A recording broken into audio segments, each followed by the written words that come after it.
Ang kwento po natin ngayon ay nangyari sa bayan ng Claveria sa Misamis Oriental. Ayon sa kasaysayan, ang lugar ay dating kilala sa tawag na tikala, isang native na salita na ang ibig sabihin ay pagtataka. Dinadayo ang lugar sa sikat nilang naglalakihang ostrich tree, ang malamig na tubig ng Sagpulon Falls, ang pinagmamalaki nilang nature preserve na Mount Lumot, Matampa Pine Tree Park, Mount Balatucan, magagandang dalampasigan at marami pang iba. Noon lamang nakalipas na 3 buwan ay isang balita ang naging laman ng social media at pinag-usapan ng karamihan. Ito ay ang naging masakit na katapusan ng isang 10 years old na bata. Natagpuan ang katawan nito na natatabunan ng sako at malalaking bato sa ilalim ng sapa. Paano sinapit ng walang kamuang-muang at inosenteng anghel ang karumal-dumal na kamatayan? Samahan niyo po akong balikan ang kwento ni Sofia Erenver Boal. Bago ko po simulan ang ating story, sa mga bago po sa channel ko, please hit the subscribe button at pakipindot na rin po ang ating notification bell para ma-notify kayo sa mga bago nating upload na videos. March 1, 2023 ay nakatanggap ng report ang tanggapan ng kapulisan ng Claveria, Misamis Oriental tungkol sa pagkawala ng 10 years old na batang babae na si Sofia Erenver Boal. Ayon sa report, si Pia ay huling nakita noong hapon ng March 1, 2023, palabas ng eskwelahan kung saan ito pumapasok sa Minantang Central School. Nakasuot ito ng itim na t-shirt, itim na pantalon at puting sapatos. Bilang pagtugon sa natanggap na report, ay agad na nag-deploy ang municipal government ng Claveria ng search and rescue team, kasama ang pinagsamang puwersa ng mga pulis at army para sa mabilis na paghahanap sa batang si Pia.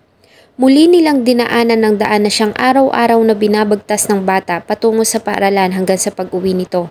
Tinignan din nila ang mga masusukal na daan, sagingan at kakahuyan, ngunit hindi nila natagpuan ang bata.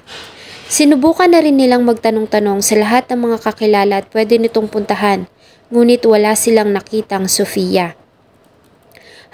Hanggang noong March 4, 2023, ay isang 28 years old na lalaki na nagngangalang Ariel Bayod Limas ang dumulog sa kanilang tanggapan at nagsabing alam niya kung nasaan ang bata na kanilang hinahanap. At sa paggabay nito ng ganap na alauna ng madaling araw, matapos ang 3 araw na walang tigil na paghahanap, ay natagpuan nila ang wala ng buhay na katawan ni Pia. Natatabunan nito ng sako at may mga nakadaga na malalaking bato sa isang maliit na sapa sa masukal na kakahuyan sa Sitio Banban, Barangay Aniwan. Siya ay natagpuan sa tulong ng pinagsamang puwersa ng LGU ng Claveria, Kapulisan at 58 Infantry Battalion. Umamin din ang suspect sa kanyang ginawang krimen.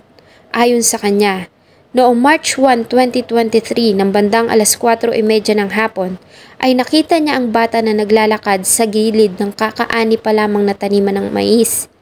Dito ay agad niya itong hinila at sinakal hanggang sa mawalan ito ng malay. Dinala niya ito sa ilalim ng puno ng kawayan at dito ay kanya itong ginahanap. Matapos noon ay binuhat niya ang wala pa ring malay na bata at inilipat sa mas masukal na bahagi ng lugar na may makakapal na wild ferns at doon ay muli niya itong ginamit. Bago niya ito pinukpok sa ulo ng bato at dinala sa sapa. Tinabunan niya ito ng sako at saka dinaganan ng malalaking bato para manatili ang katawan sa ilalim ng tubig. Ang suspect ay kanila nang sinampahan ng kasong panggagat at pagpatay at kasalukuyang humaharap sa mga paglilitis. Bago pa man matagpuan ang katawan ni Pia, ang kanyang lolo na isang retiradong pulis ay pinaghinalaan na nito ang ama ng suspect dahil sa may mga kalmot ito. Nagpasalamat naman ang ama ni Pia sa naging mabilis na pagkilos at pagtugon ng pamahalaan at ng mga otoridad sa paghahanap sa kanyang anak, ganun din ang pagkakadakip sa may sala. Si Sofia ay nasa 3 taon pa lamang nito sa elementarya. Ayon sa pahayag ng mga magulang nito sa social media, ay isa itong mabait, malambing, bibo at napakamaalalahaning bata. Ugali na umano nito ang magmasahe ng paa ng kanyang ama sa gabi, yayakap at makikipagkwentuhan bago matulog. Kaya naman ganun na lang ang pighati ng kanyang mga magulang at kapatid sa masakit na sinapit ng walang kalaban-laban na musmos. Si Sofia ay inihatid sa kanyang huling himlayan noong March 8, 2023 sa public cemetery ng Claveria. Hanggang ngayon ay naniniwala ang kanyang mga mahal sa buhay na makakamtan nila ang hustisya para sa kanyang sinapit. Sana po ay nagustuhan nyo ang isa na namang kwento na akin pong ibinahagi.